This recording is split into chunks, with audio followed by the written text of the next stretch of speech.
ഇതൊന്നും കഞ്ചാവ് ചെടിയല്ല, പക്ഷെ കഞ്ചാവുമായി എത്തിയ ചെടിയാണ്.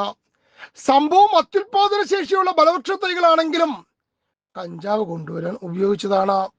എങ്ങനെയാണ് കഞ്ചാവ് കൊണ്ടുവന്നത് എന്ന് കണ്ടോളൂ. കഞ്ചാവ് കൊണ്ട് ചെടിയുടെ വേരെല്ലാം പൊതിഞ്ഞിരിക്കുന്നു.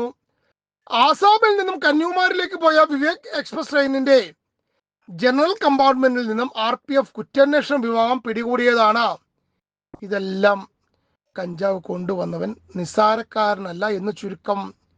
ഈ ബുദ്ധി വേറെ എന്തെങ്കിലും കാര്യത്തിന് ഉപയോഗിച്ചിരുന്നെങ്കിൽ രാജ്യം രക്ഷപ്പെട്ടേനെ.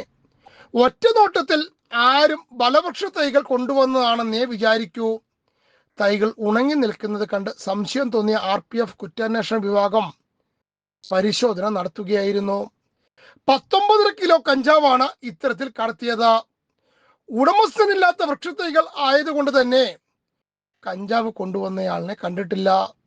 എന്നാലും പഹയാ, നിന്റെ ബുദ്ധി അപാരം തന്നെ. ഇനിയിപ്പോ ചെടികൾക്ക് മിക്കവാറും RPF വെള്ളം കോരേണ്ടി വരും, അത്ര തന്നെ.